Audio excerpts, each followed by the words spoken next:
کافی سارے ممالک آنا شروع کر دیں گے، اور آنا ان کی اپنے مفاد میں ہے، کیونکہ اسرائیل جہاں تک تعلق ہے سب سے بڑا خطرہ تو اسرائیل سے ہو گیا، کیونکہ اسرائیل کسی ملک کی ساورنٹی اور انٹرنیشنل ٹیریٹوریل انٹیگریٹی کو پامال کرنے میں تو ایک منٹ نہیں لگاتا تھا۔ آپ دیکھیں کہ جس طرح قطر کے ساتھ کیا، قطر کا نہ لینا ایک نہ دو نہ دو، بلکہ مدد کر رہا تھا، امریکہ کے کہنے پر وہ نیگوشیٹ کر رہا تھا، اور اس کی territorial integrity, violation of international law, اقوام متحدہ کے چارٹر کے آرٹیکل 2 اس کے جز 4 کے تحت کیا، اور پھر قطر کا یہ حق بنتا تھا کہ اس کا جواب دے 51 آرٹیکل کے تحت چارٹر کے اقوام متحدہ کے، جس طرح ہم نے جواب دیا انڈیا کو۔ تو وہ قطر میں کیونکہ وہ حیثیت، وہ طاقت نہیں تھی۔ سعودی عرب کو بھی پتا ہے کہ اس کا ایک ٹکڑا آتا ہے اس نقشے میں جو کہ ناٹن یاہو نے دکھلایا تھا گریٹر اسرائیل کا، تو سعودی عرب کو علم ہے، گو کہ امریکہ نیٹ سیکیورٹی پرووائیڈر اور گارنٹر پورے گلف کنٹریز کا، اور خاص طور پہ سعودی عرب کا، لیکن سعودی عرب کا یہ ساورن حق ہے۔ سعودی عرب کا ہم سے پہلے بھی ڈیفنس کوآپریشن رہا ہے، اب اس نے اس کو اور زیادہ انمول بنا لیا، مضبوط بنا لیا، مربوط بنا لیا۔ دونوں ملک کے عوام، خاص طور پہ سعودی عرب میں تو ایک ترانہ فوری طور پر چند گھنٹوں میں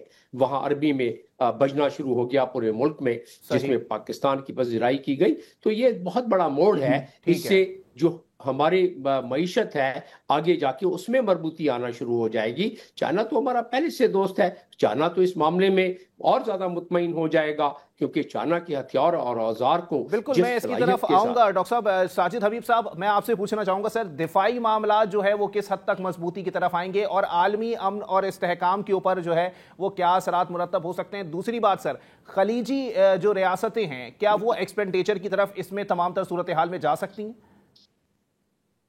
بہت شکریہ۔ چونکہ تعلق ایئر فورس سے رہتا، تھوڑا سا پیروکھیل ہونے دیجیے مجھے، کہ رافیل گرانے سے کہانی شروع ہوئی ہے۔ اللہ تعالیٰ نے جو کرم کیا ہمارے اوپر، اور ہماری ایئر فورس نے، ہماری افواج نے، ہم نے ایز اے نیشن جو رسپانس دیا، آئی تھنک یہ اس کی وجہ سے ایک ڈومینو ایفیکٹ شروع ہوا ہے۔ آپ دیکھیے کہ اس کے بعد سے جہاں پہ بھی کوئی، آپ شنگھائی کانفرنس کی بات کریں، وہاں پہ کیسا جو ہے پاکستان کو ویلکم ملا، پاکستان واز اسٹینڈنگ آؤٹ، ہمارا جو ڈیلیگیشن وہاں پہ تھا۔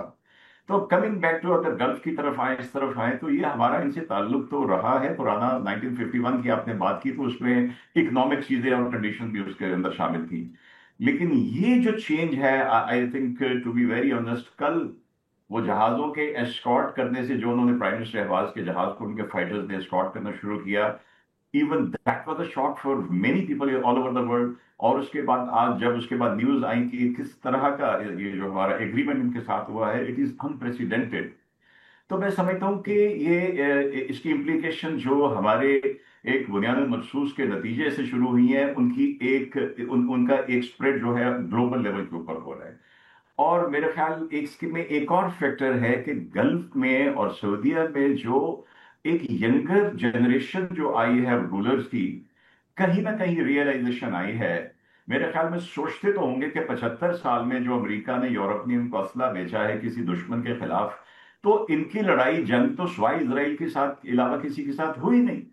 اگر عراق اور ایران کی بھی ہوئی تو ایک لوکل افیئر تھا، جس کو again it was played by the Americans in the West for their vested interest, weapons of mass destruction, اور اس کے بعد کچھ نہ نکلنا یہ، اور اس سے پہلے ان کی لڑائی کروانا۔ تو I think there is a realization, اور اس میں ٹریگر جو ہوا ہے کہ اگر یہ لوگ بیٹھ کے ہر جگہ امریکی اڈے بیٹھے ہوئے ہیں، اور وہ ایران کے جو ڈرونز ہیں ان کو گراتے ہیں، ان میں سے ایک گرتا ہے، اور صبح تک یا تھوڑی دیر کے بعد جو ہے سیز فائر ہو جاتی ہے، تو انہی امریکیوں کے، انہی کے بیٹھے ہوئے اسرائیل نے کیسے کر لیا؟ اور ٹرمپ کا یہ کہنا کہ when they launched only then I came to know, no, this is unacceptable۔ تو آئی تھنک یہ ایک ریئلائزیشن ہے جو میرے خیال میں کافی عرصے سے چل رہی تھی، اور جو مئی کے بعد سے اس کے اوپر زور آنا شروع ہوا، اور اب یہ پہلا سٹیپ ہے۔ دیکھیے گلوبل ڈپلومیسی میں باتیں بڑی دھیمے طریقے سے کی جاتی ہیں، ہمیں بھی چاہیے کہ کم از کم ہمارے جو آفیشل اسپوکس پرسن ہیں وہ اس کو کوئی ہائپ نہ دیں، اس کو وہی دو برادرز کا، جیسے رائٹر کو انٹرویو دیتے ہوئے سعودی عربیہ کے جو اسپوکس پرسن، انہوں نے کہا کہ یہ بڑی دیر سے ہمارا چل رہا تھا، 2-3 سال سے یہ چل رہا تھا، so it's a kind of agreement which has reached over after negotiations of so many years. تو بٹ آئی تھنک جیسے ابھی میجر صاحب نے کہا کہ اس میں گریجول چینج آئے گی، and I am very hopeful کہ ایک ٹائم آئے گا جب ان کو ریئلائز ہوگا کہ امریکہ ان کا خیر خواہ نہیں ہے. They have to unite, otherwise Israel 1 by 1 جیسے اس نے کیا، اور ابھی اس نے اردوان کو دھمکی دی تھی. But I'm very confident, having served in Turkey for 4 years and knowing Erdogan Saab and their military commanders, it will not be that easy. ان کے لیے اتنا آسان نہیں ہوگا. لیکن I think ہمارے getting back to May and Operation مارکہ حق، اس کی جو implications ہے وہ global ہے. And I think انشاءاللہ تعالیٰ یہ بڑے positive انداز میں آگے بڑھیں گی. This cooperation is going to go beyond this. اور آئی ڈونٹ مطلب اس پہ کوئی جھجک نہیں ہے کہ ہو سکتا ہے 4-5 سال کے بعد جو ہے سعودیز اور ایمریٹس والے ہیں یہ J-35 چائنا سے لے رہے ہوں یا J-17 کے لیٹسٹ ورژن سے لے رہے ہوں. Something is going to happen and this is a very positive change. ایک بریک کے لیے مجھے کہا جا رہا ہے، بریک کے بعد پروگرام کو یہیں سے کنٹینیو کریں گے. ویلکم بیک ناظرین، پروگرام کے سلسلے کو آگے بڑھائیں گے. ڈاکٹر جمیل صاحب، یہ صورتحال اگر رہی، کیونکہ میں نے یہی سوال کیا ہے سر کہ ایکسپینڈیچر کی طرف اگر جاتے ہیں، یہ معاہدہ اگر ایکسپینڈ ہوتا ہے دیگر ریاستیں بھی، کیونکہ بہت سارے تجزیہ کار یہ بھی کہہ رہے ہیں کہ بہت سارے ریاستیں جو ہے وہ اس چھتری کے نیچے آئیں گی، اس کے کیا اثرات جو ہے وہ مرتب ہوں گے مشرق وسطیٰ کے اوپر؟ کیونکہ اب جو ہے وہ واضح طور پر صورتحال یہ ہے، آپ نے گریٹر اسرائیل کا ذکر کیا، لیکن وہاں تو صورتحال یہ ہے کہ نیتن یاہو جو ہے وہ اب ممالک کے نام لے کے، اور کچھ ممالک کو یہ بھی طنز کا نشانہ بنایا جا رہا ہے کہ جن ممالک میں دہشت گرد رہتے ہیں وہاں اپنی ان کی کوئی خود مختاری نہیں ہوتی. جی ہم نیتن یاہو سے کیا ایکسپیکٹ کر سکتے ہیں؟ اور وہ ممالک جو پیس کے خلاف ہیں، جو امن کے خلاف ہیں، جو پامالی کرتے رہے ہیں امن کی، ان سے ہم کیا ایکسپیکٹ کر سکتے ہیں؟ انڈیا اور اسرائیل کا جو آپس میں جوڑ ہے، گٹھ جوڑ ہے، ایک طرف اکھنڈ بھارت ہے، وہی کانسیپٹ جو کہ آر ایس ایس نے شروع کیا تھا 1925 میں جب وہ قائم ہوئی تھی. تو دوسری طرف زائونزم جب قائم ہوئی تھی، جب یہ تحریک قائم ہوئی تھی، جس تحریک کے سبب اسرائیل بنا اور جس تحریک کے سبب انہوں نے ساری ایگریشن شروع کی، اور گریٹر اسرائیل کا کانسیپٹ یہ سوئٹزرلینڈ کے باسط شہر میں بنا، اور وہاں اگست کے مہینے میں جب کوئی 300 ڈیلیگیشن آئے تو انہوں نے یہ فیصلہ کیا، وہیں ایک زائونزم. تو وہ اس ایگریشن کو آگے لے کے چلنا چاہتے ہیں، تو ان کی توقع یہی تو میٹیگیشن ہوتی ہے، یہی تو نیشنل سیکیورٹی انٹرسٹ کو اسیس کر کے میٹیگیٹ کرنے کے لیے ایسے معاہدے چند ممالک ہم خیال جو ہوں، جن کا انٹرسٹ ملتا ہو، جن کی ثقافت، جن کا مذہب، جن کے معاشی، جن کے عسکری تعلقات ہوں، تو وہ ایسے معاہدے کر کے اپنے نیشنل سیکیورٹی کو مزید مستحکم کرتے ہیں. اور یہی ہوا ہے سعودی عرب، اور یہی دیکھیں پاکستان کی بھی معیشت تو مخدوش ہے، یہ ماننا پڑے گا. اور یہ بھی ماننا پڑے گا کہ اس میں ہماری اپنے بھی افکار ہیں جس کی وجہ سے معیشت مخدوش ہوئی. چند دہائیوں سے جس طریقے سے ہم کھلواڑ کر رہے ہیں اپنے گورننس کے ساتھ، تو معیشت مخدوش ہو گئی. خدا کا شکر ہے کہ ہماری عسکری قوت نہ صرف قائم رہی بلکہ بڑھی، اور جس کی وجہ سے آج ہم ایک مایہ ناز قوم کے طور پر، جس کی عزت و تکریم میں اضافہ ہوا ہے، عزت و ناموس و تکریم میں اضافہ ہوا ہے، پروفائل بڑی ہے، جس کی وجہ سے آپ دیکھ رہے ہیں کہ یہ معاہدہ تو ابتدا ہے. آگے آپ دیکھیے گا، جیسے میں نے آپ کو پیراگراف 7 کا حوالہ دیا OIC کنٹریز OIC چارٹر کا، آپ دیکھیے گا کہ آگے جا کے اس امبریلا کے اندر کتنے لوگ آنے کی، کتنے ممالک آنے کی کوشش کریں گے. اور آپ کی میں ناظرین کے لیے بتاتا چلوں کہ صرف گلف کنٹریز کی 6 ٹریلین ڈالر کی اکانومی ہے، جبکہ اسرائیل کی صرف 560 بلین کی اکانومی ہے. تو آپ دیکھ لیں کہ مقابلہ کیا ہے. اگر ان کو یہ اسٹرینتھ اور یہ گارنٹی مل جائے ہمارے ان برادر ملکوں کو، تو یہ برادر ملک ظاہر ایک دوسرے کا خیال رکھیں گے. پاکستان کی مخدوش معیشت آنن فانن میں اور بہت جلدی ٹھیک ہو سکتی ہے. عسکری صلاحیتوں کو ٹائم لگتا ہے، تو ہماری عسکری صلاحیتیں بڑھی ہیں. اب یہ وقت ہے کہ ہم اپنی معیشت، مخدوش معیشت خود بخود بڑھے گی ان حالات اور اس پروفائل کے بڑھنے سے اور ایسے معاہدوں کی وجہ سے. آپ نے دیکھ لیا، کل بیان میں آ گیا کہ اکنامک کولیبریشن کو مزید بڑھایا جائے گا ڈیفنس انڈسٹری میں. از خود اب اس کا حصہ ہے اس ایگریمنٹ کا کہ ڈیفنس کولیبریشن بھی بڑھے گی، جس کا مطلب یہ ہوا کہ انویسٹمنٹ بڑھے گی، جس کا مطلب یہ ہوا کہ جن ہتھیار اور اوزار کو ہم نے استعمال کر کے یہ دنیا کو ثابت کر دیا کہ کیپیسٹی کیا ہوتی ہے اور صلاحیت کیا ہوتی ہے چائنا کی، وہ ابھی مال اور بکے گا چائنا کا. ہم نے مارکیٹنگ کر دی پوری دنیا میں، بالکل مارکیٹنگ تو کر دی ہے، مال اور بکنا بھی چاہیے. ویسے ساجد حبیب صاحب، یہاں صورتحال یہ کہ ایک بات ہے جو شاید عرب ممالک کو بہت پہلے سمجھ جانی چاہیے تھی، لیکن جب ایران کے اوپر جو ہے وہ اسرائیل نے اٹیک کیا ہے، اس کے بعد صورتحال واضح ہوئی کہ جہاں جہاں پر بھی انڈیا کے اسٹیکس موجود ہیں وہاں صورتحال جو ہے وہ اسرائیل کے حق میں ہی جاتی ہے. کیونکہ کچھ انٹیلیجنس معلومات کے تبادلے کی بھی بات ہوئی تھی کہ جو انڈینز وہاں پر موجود تھے انہوں نے ہی انٹیلیجنس معلومات وہاں پر فراہم کی تھی. یہ بات اب جا کے عرب ممالک کو سمجھ میں آئی ہے جو بہت پہلے سمجھ جانی چاہیے تھی. اب صورتحال کیا ہے؟ آپ نے بالکل صحیح کہا. یہ جو دونوں ایپیسوڈ ہوئے ہمارا اور بھارت کا ہوا، اگین آئی وڈ سے کہ یہ اس کے وہ جو ہے ڈانڈے وہیں پہ جا کے ملتے ہیں ٹرمپ سرکار سے. ان کی یہ کوشش تھی اور اس کا اوور آل آبجیکٹو صاحب بہتر سمجھتے، میں سمجھتا ہوں کہ کنٹینمنٹ آف چائنا ہی تھا. پہلے انہوں نے یہاں سے ٹرائی کی، فیل ہوئے، then the other part was ready, جو اسرائیل نے ایران کے اوپر حملہ کیا. تو اس بلیسنگ ڈسگائز اللہ تعالیٰ کے فضل و کرم سے یہ فائدہ ہوا کہ یہ جو اسرائیل اور را کا اور موساد کا جو گٹھ جوڑ تھا وہ بالکل اریاں ہو گیا. اور اس کی وجہ سے دیکھیں نا، اسی کی وجہ سے ہمارا جو ویسٹرن بارڈر بڑا ڈسٹرب تھا اور ابھی تک ہے. تو ایٹ لیسٹ اس کا جو ایک پازیٹیو امپیکٹ ہوگا کہ جو ہمارا بلوچستان ایران کے ساتھ وہ ملتا ہے وہاں پہ بہتری آنا شروع ہوگی. اور اس سائڈ کے اوپر اب جب سعودیہ اور پاکستان کا یہ ایگریمنٹ ہوا، میرا خیال ہے کہ سعودیہ کا انفلوئنس جو افغانستان طالبان کے اوپر ہے that is also going to play a role, جبکہ چائنا آلریڈی اس میں آ چکا ہے. تو آئی تھنک یہ جو ان کا گٹھ جوڑ ہے یہ بالکل تھا، اس کو بہت بڑی ہٹ پڑی ہے اور it will take some time. دیکھیے کہ یہ چیزیں ایک دم ختم نہیں ہوتی ہیں. یہ جتنی دہشت گردی را اسپانسرڈ وہاں سے ہو رہی تھی اور جس طرح را کے ایجنٹ جو وہ بیٹھے ہوئے موساد کے لیے کام کر رہے تھے ایران میں، تو پہلی بات تو یہ کہ وہ جس دن پارلیمنٹ میں ایران کی میں پاکستان زندہ باد کے نعرے لگ رہے تھے، آئی تھنک وہ چیز ایک وہیں سے شروع ہو گئی تھی کہ اب پاکستان کے لیے ویسٹرن بارڈر کو محفوظ کرنا انشاءاللہ آہستہ آہستہ آسان بن جائے گا. آخر میں کنکلوڈ کر دیجیے گا سر بالکل کہ اس صورتحال کے تناظر میں اگر بات کی جائے کہ یہ دونوں ممالک کے درمیان معاہدہ ہوا ہے، اس کے اثرات یہ تو مرتب نہیں ہوں گے کہ امریکہ اور بھارت کے درمیان قربتوں میں جو ہے وہ اضافہ ہو جائے؟ جی، اس پہ قربتوں میں ان کے اضافہ، ابھی مودی کو انہوں نے سالگرہ کا پیغام بھیجا ہے تو وہ اس کے اوپر بڑی چھلانگیں مارے انڈیا والے.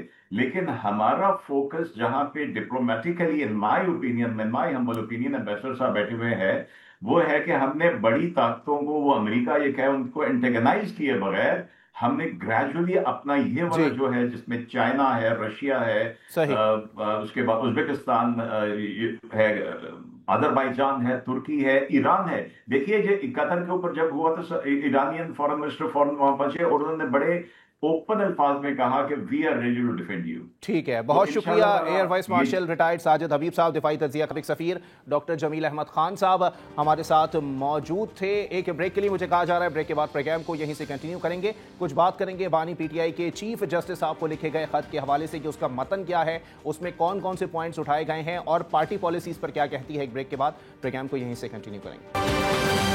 ویلکم بیک ناظرین، پروگرام کے سلسلے کو آگے بڑھائیں گے. آپ کو واضح کرتے چلیں کہ آج بانی پی ٹی آئی کی جانب سے چیف جسٹس آف پاکستان کو ایک خط ارسال کیا گیا ہے جس میں انہوں نے اپنے ساتھ پیش آنے والی ساری مشکلات اور بقول ان کے کہ جو ان کو جیل میں اس وقت رکھا گیا ہے اس تمام تر صورتحال میں وہ کن مشکلات کو جو ہے وہ فیس کر رہے ہیں، یہ تمام ڈیٹیلز جو ہے وہ اس خط میں لکھی گئی ہے. جبکہ اس حوالے سے بیرسٹر لطیف کھوسا صاحب کا اسٹیٹمنٹ بھی منظر عام پر آیا کہ انہوں نے کہا کہ آپ واضح طور پر پوری عدلیہ کے جو ہے وہ والد ہیں، اس لحاظ سے اپنا کردار جو ہیں وہ ادا کریں. جبکہ پاکستان تحریک انصاف کی قیادت کے حوالے سے بات کریں تو علیمہ خان صاحبہ بھی مسلسل جو ہے وہ سرگرم ہیں. جبکہ پشاور میں جلسے کے حوالے سے جو معاملات دکھائی دیتے ہیں اس میں ابھی بھی پارٹی رہنماؤں اور پارٹی قیادات کے جو ہے وہ بیانات میں تضاد پایا جا رہا ہے. اسی پر بات کریں گے. پاکستان تحریک انصاف ہمیں جوائن کیا ہے امجد خان نیازی صاحب. آپ ترجمان ہیں بانی پی ٹی آئی کے. بہت شکریہ امجد خان نیازی صاحب, آپ نے اپنا قیمتی وقت عنایت کیا ہے.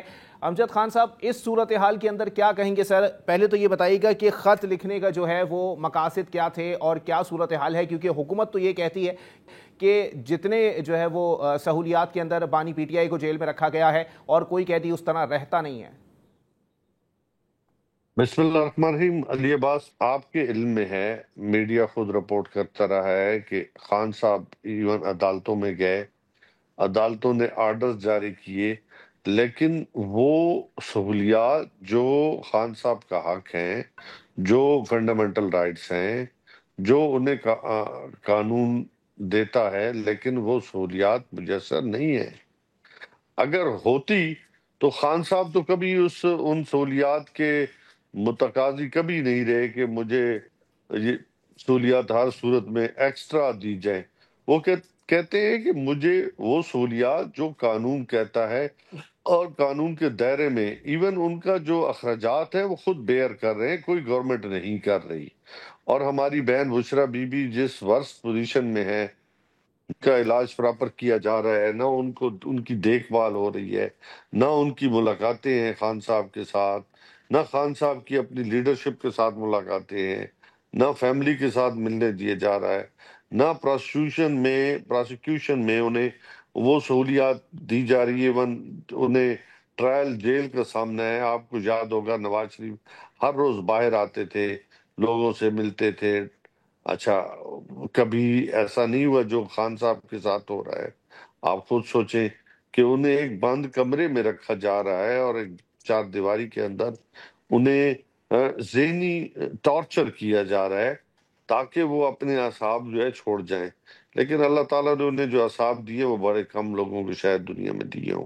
تو ان حالات ایک میں آدھ چیز انہوں کی نے نشاندہی تو کریں نیازی صاحب کہ کون کون سے, مطلب کیا ایسا ذہنی ٹارچر ان کو دیا جا رہا ہے, کیا معاملات ہیں, کیا چیزیں آپ دیکھیں, تک جو میں نے اطلاعات آپ آئی ہیں وہ عوام کو تک رکھیں سر.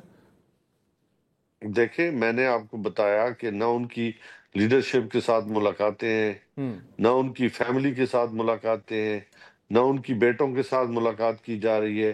اور 9/11 کا انہوں نے خود آپ کے علم میں ہے کہ خط میں اظہار کی ہے کہ اس میں مجھے پابند ثلاثہ رکھا ہوا ہے, اور نہ ان کو جو ہے وہ پراپر فیسلٹیز ہیں, نہ ان کو اپنی وائف کے ساتھ جو ان کا قانونی حق تھا ان سے ملاقات کرنے دی جا رہی ہے, اور نہ ان کو پراپر جو ہے ان کا ٹریٹمنٹ ہے جو ہونا چاہیے تھا. تو یہ ساری چیزیں تو میں نے سامنے آپ کے رکھی ہے, اور خط کے اندر انہوں نے نشاندہی کی ہے. اور اسی لیے تو انہوں نے چیف جسٹس سے کہا ہے کہ آپ کا اور میرا کتنا فاصلہ ہے. آپ اگر مجھ جیسے شخص کو جس کو 90% پاکستان کی عوام پسند کرتی ہے, ساتھ کھڑی ہے, اور میرا مینڈیٹ چورے ہونے کے باوجود جو ہے وہ مجھے وہ سہولیات نہیں دی جا رہی جس کا مجھے حق حاصل ہے قانون لحاظ. خان صاحب نے کوئی ایسی بات نہیں کی جس میں انہوں نے کہا کہ مجھے کوئی ایکسٹرا چیزیں دیں. انہوں نے صرف یہ کہا ہے کہ میرا حق ہے وہ مجھے ملنا چاہیے, لیکن ایسا نہیں ہو رہا. آپ کے علم میں ہے کہ ہر حساب سے انہیں جو ہے وہ انصاف سے دور کیا جا رہا ہے, بلکہ انصاف ان کو مل ہی نہیں رہا ہر حساب سے. ایک بریک کے لیے مجھے کہا جا رہا ہے, بریک کے بعد پروگرام کو یہیں سے کنٹینیو کریں گے. ویلکم بیک ناظرین, پروگرام کے سلسلے کو آگے بڑھائیں گے. امجد صاحب پھر یہ بھی بتائیے گا سر, کیونکہ عظمیٰ خان صاحبہ ترجمان ہیں پنجاب حکومت کی, ان کی جانب سے تو تمام تر صورتحال کو مد نظر رکھ کر یا پھر اس طرح کے بیانات پر یہی کہا جاتا ہے کہ جی بانی پی ٹی آئی تو اندر دیسی مرغے بھی کھاتے ہیں, اور ان کے بیرک کی جو ہے وہ دیواریں گرائی گئی ہیں تاکہ ان کے واک کرنے کا ایریا بن سکے, ان کو اخبار, کتابیں, ٹی وی سب مہیا کیا جا رہا ہے. تو پھر صورتحال کیا ہے؟ اس سے زیادہ کوئی کسی قیدی کو کیا دے سکتا ہے سر؟ دیکھیں, نہ ان کو کتابیں میسر ہیں, نہ انہیں ٹی وی میسر ہے اس وقت, نہ انہیں ایکسرسائز کرنی دی جا رہی ہے. وہ خود اپنے خط میں بیان کر چکے ہیں اور وہ بتا چکے ہیں کہ میرے ساتھ اندر کیا سلوک ہو رہا ہے. آپ کے میڈیا کے لوگ, جس سے پہلے اسد اللہ خان تھے, علینا شگری صاحبہ تھی, اس کے علاوہ کئی لوگوں نے ٹرائی کی کہ خان صاحب کی جیل کے اندر جو سہولیات ہیں ان کا جائزہ لیا جا سکے. لیکن افسوسناک بات ہے, اگر گورنمنٹ سنجیدہ ہوتی یا انہیں مطلب ان میں شفافیت ہوتی تو آپ میڈیا کے لوگوں کو جانے دیتے. کیا انہوں نے جانے دیا؟ وہ باہر کھڑے رہے، بلکہ ناکے تک کھڑے رہے. تو اس سے آپ خود اندازہ کر سکتے ہیں کہ وہ جھوٹ بولنے میں کتنے ماہر ہیں اور جھوٹ پہ جھوٹ بولے جا رہے ہیں. میں نے پہلے کہا کہ جتنے بھی اخراجات ہیں خان صاحب خود بیئر کر رہے ہیں، اپنے کھانے پینے کے اخراجات ہوں یا وہاں پہ جیل کے حوالے سے جتنے بھی ان کے ایکسپینڈیچر آ رہے ہیں وہ خود برداشت کر رہے ہیں. اور آپ کو یاد ہوگا کہ یہ بات آج سے کچھ عرصہ پہلے انڈورس کی ہے آئی جی پنجاب پریزنر نے کہ جتنے بھی اخراجات ہیں وہ خان صاحب جو ہے وہ خود اپنے جیب سے خرچ کر رہے ہیں. اچھا، تو امجد خان صاحب آپ نے بتایا کہ چلے ٹھیک ہے، جو اخراجات آ رہے ہیں وہ عمران خان صاحب جو ہیں وہ اپنی جیب سے جو ہے وہ ادا کر رہے ہیں، لیکن یہ بھی بتائیں سر کہ جیل میں اس وقت کتنے فیصد قیدی ہیں جن کو اپنا خرچہ خود اٹھانے کی جو ہے وہ اجازت دی جا رہی ہے؟ پھر تو بہت سارے قیدی ایسے ہی ہیں کہ وہ مزے میں ہی رہیں گے جیل کے اندر. نہیں دیکھیں، جو یہ جیل مینول میں ہے کہ جو لوگ خود بیئر کر سکتے ہیں، اپنے اخراجات اٹھا سکتے ہیں، ان کو یہ حق حاصل ہے کہ خان صاحب کو انہوں نے کوئی ایکسٹرا آرڈنری جو ہے سہولت نہیں دی گئی. آپ کی یاد ہوگا کہ میں بھی 1 سال پہلے جیل کے اندر تقریباً 1 سال جیل میں رہا، تو میں خود اپنے اخراجات خود برداشت کرتا رہا وہاں پہ. تو یہ بات نہیں ہے جس کو کہیں کہ جی انہوں نے کو خان صاحب کے لیے کوئی اسپیشل دروازہ کھول دیا ہے یا اسپیشل فیسلٹی جاری کر دی ہے. یہ تو ہر قیدی کو حق حاصل ہے کہ اگر وہ اپنے اخراجات خود برداشت کر سکتا ہے تو وہ خود کرے. وہ جو چیزیں منگوانا چاہتا ہے باہر سے وہ خود منگوا سکتا ہے، چاہے دودھ ہے، گوشت ہے، سبزی ہے یا چھوٹی موٹی جتنے بھی چیزیں ہیں. اس میں ایک لسٹ ہوتی ہے، اس کو آپ ٹک مار کرتے ہیں، اس کے مطابق آپ کو جو جیل یا آپ کو دی جاتی ہے یا آپ باہر سے پرچیز کر کے آپ کو دی جاتی ہے آپ کے پیسوں سے. ٹھیک ہے، تو امجد خان صاحب یہ بھی بتائیں نا سر کہ چلیں ٹھیک ہے، ملاقات کی اجازت جو ہے وہ نہیں دی جا رہی ہے پارٹی رہنماؤں کو، گھر والوں کو، تو اس کے پیچھے جو ہے وہ مقاصد کیا ہو سکتے ہیں اور کیا محرکات سامنے آئیں گے؟ دیکھیں، وہ سمجھتے ہیں کہ ہم جتنا خان صاحب کو ذہنی ٹارچر یا آئسولیشن میں رکھیں گے، عوام سے دور رکھیں گے، شاید عوام کے دلوں سے وہ دور ہو جائیں. لیکن عوام کے دلوں کو کون دور کر سکتا ہے؟ آپ جتنا جبر بڑھاتے جاتے ہیں لوگوں کی محبت اتنی خان صاحب کے ساتھ بڑھتی جاتی ہے. اور الحمدللہ آج بھی پاکستان کی 90% آبادی جو ہے وہ عمران خان کے ساتھ کھڑی ہے. اور آپ دیکھیں کہ ایک ریسنٹلی جو سروے آیا ہے، آپ کے پتہ ہے 28 لاکھ لوگ پچھلے چند سالوں کے اندر جب سے پی ڈی ایم 1، 2 اور 3 کی گورنمنٹ ہے، 28 لاکھ آپ کے جو وہ لوگ جو ڈاکٹرز تھے، انجینئرز تھے یا پیشہ ور لوگ تھے جن کی کسی نہ کسی فیلڈ میں ایکسپرٹیز تھی، وہ پاکستان سے جا چکے ہیں. اور آج آپ ڈیلی کے حساب سے 25 ارب روپے جو ہے وہ قرضہ لے رہے ہیں. تو ان کی اکانومی کی پوزیشن تو یہ ہے کہ آج آپ کا نوجوان بے روزگار ہے، آپ کی اکانومی آپ کی جو ہے وہ سٹیبل نہیں ہے، پولیٹیکل انسٹیبلٹی ہے، لوگ سیلاب کے اندر ڈوب چکے ہیں ان کی مس مینجمنٹ کی وجہ سے. اور آپ دیکھیں لوگ جو ہے دعائیاں دے رہے ہیں، نہ ان کو کوئی راشن دیا جا رہا ہے، نہ ان کو ٹینٹ دیے جا رہے ہیں، نہ ان کے جانوروں کو جو ہے وہ چارہ دیا جا رہا ہے، نہ ان کو میڈیکل فیسلٹیز حاصل ہیں. اسی وقت وہ ننگے آسمان کے نیچے پڑے ہیں.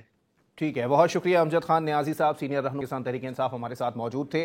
واضح طور پر جو باتیں ان کی جانب سے کی گئی ہیں وہ یہی ہیں، لیکن ابھی بھی اگر حکومتی اراکین کے بیانات کی بات کی جائے تو وہ یہی کہتے ہیں کہ جو باتیں بتائی جا رہی ہیں وہ حقائق کے بالکل برعکس ہیں. ایسا کچھ جو ہے وہ ماحول اس وقت بانی پی ٹی آئی کے لیے جیل میں نہیں بنایا گیا. اسی کے ساتھ اپنے میزبان علی عباس کو دیجیے اجازت. صحت نے ساتھ دیا اور زندگی نے وفا کی، تو پھر ملاقات ہوگی. اللہ حافظ.